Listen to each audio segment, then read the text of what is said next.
In today's video, we will be designing this. Before we start, if you are interested in graphic design and web design, please consider subscribing. I have this pre-made template. It shows guides for different screen sizes.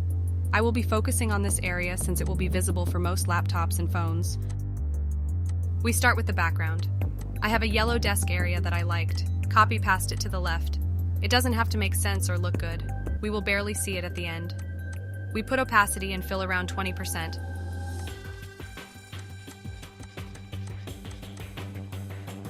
Now we bring our subject, in this case me. I positioned myself in the middle and adjusted the size. First, I resized the image and started the cutting process. Here you can see me using Photoshop's subject selection, which is an AI feature that automatically selects a person. It's not perfect, but it does a decent job. However, I wasn't satisfied with the selection, especially the hair. So I clicked on the Select and Mask option for further control. Now that we have our cutout subject, I slightly adjusted its position to the right. Next, we will proceed with the text. I carefully crafted the description of what my channel provides, which is graphic design. To enhance the visual impact, I resized the text and applied a slight skew to create a dynamic feel.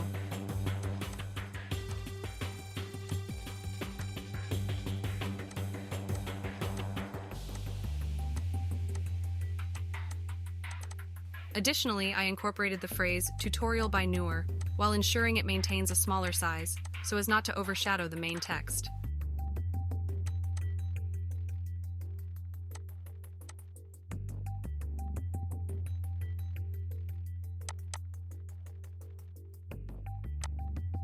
To give more value to the text, I will be applying some effects to the main text.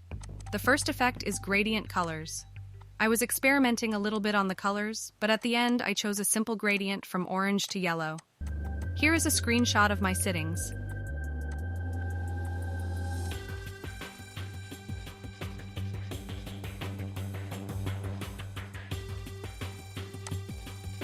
The second effect I applied is a subtle bevel and emboss effect. This was done to add depth to the text. Additionally, I added a red shadow to create a warm feel.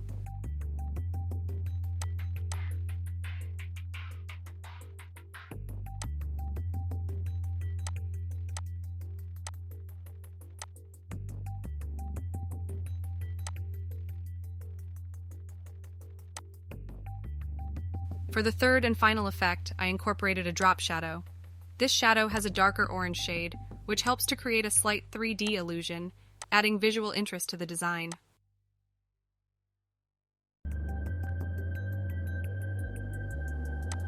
Now I simply copied and pasted the effect to the word design.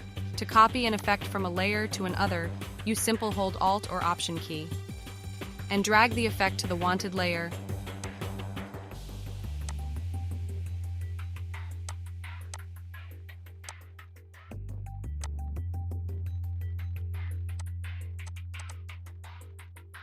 And for the words tutorial and by Noor, I add a little drop shadow. And we are done with text. Now we move on to the fun part, adding lights. The technique is simple and can be accomplished in 3 steps. Create a new black layer and set its blending mode to screen.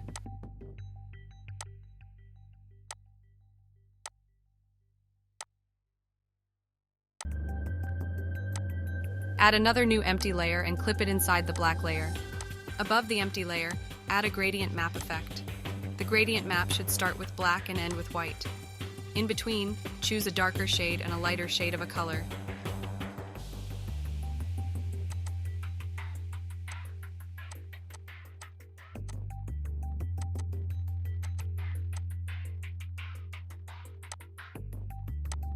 Now select the empty layer in between and choose a white brush.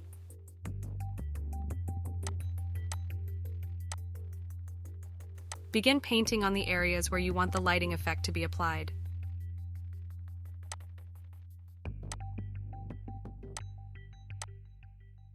Adjust the flow and opacity of the brush to control the intensity and softness of the lighting effect according to your preference.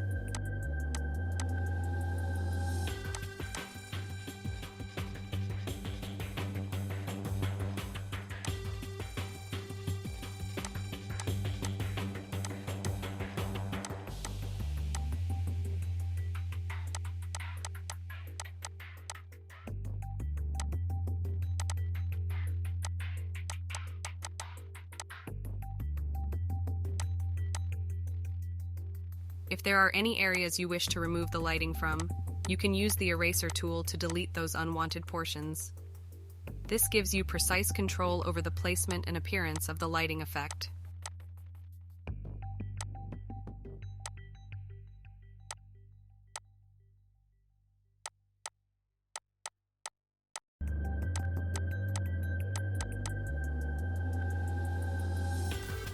Now above the subject layer, we will repeat the same 3 steps to create light on the face and hair.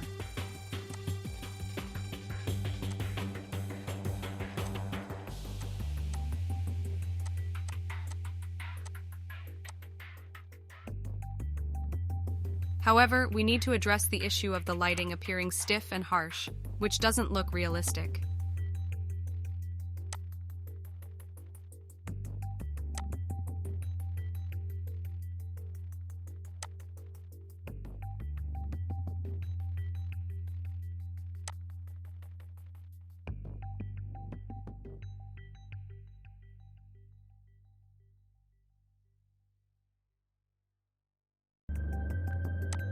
To achieve a smoother effect, we can use the smudge tool with a strength set to 50% and gently smudge the lighting.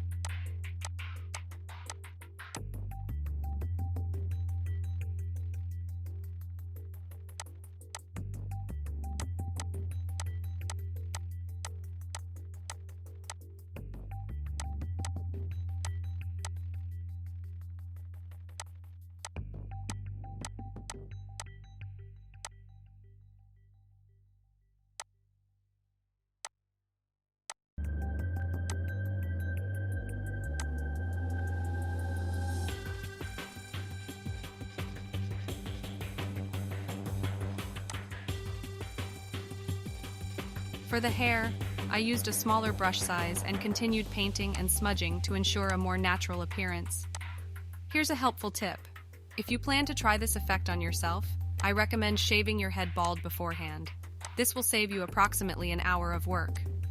Since the process was time-consuming, I will speed up the remaining steps as I spent around 45 minutes working on it.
I duplicated the 3 effect layers and reduced the brush opacity and flow to add a soft light effect on the face.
Furthermore, I applied a camera raw filter specifically to my face.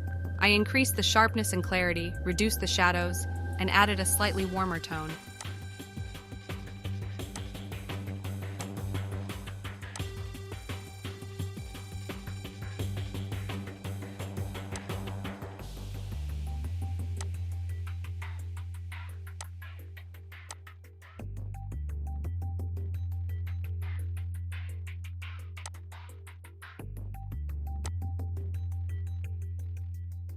You can observe the noticeable difference in the before and after photos. The filter truly enhances the overall appearance of the photo, making it more vibrant and eye-catching.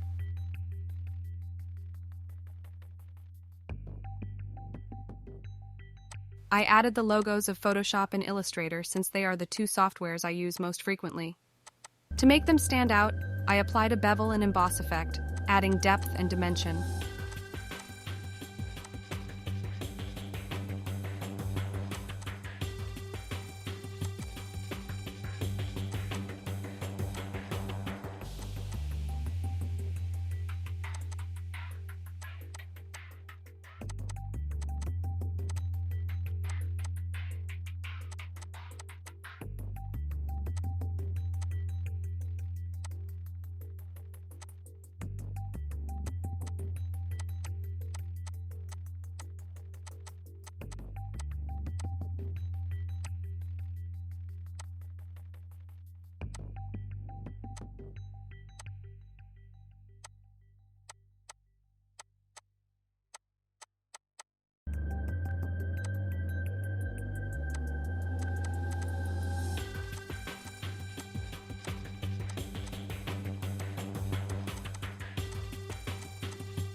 Lastly, to fill the remaining space and add some additional visual interest, I incorporated some small design elements.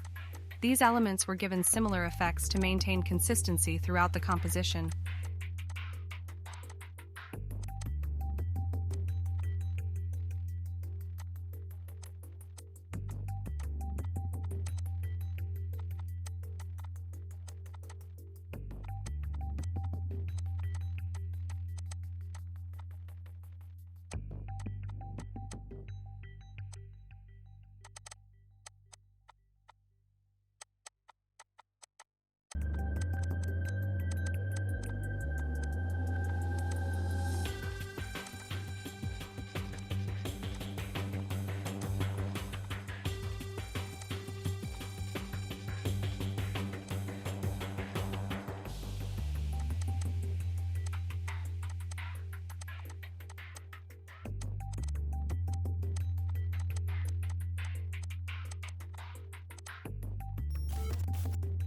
And there you have it.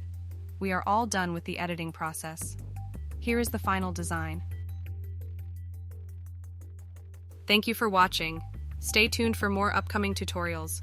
Your support is greatly appreciated, so please consider subscribing to my channel. I look forward to seeing you all again soon. Happy designing!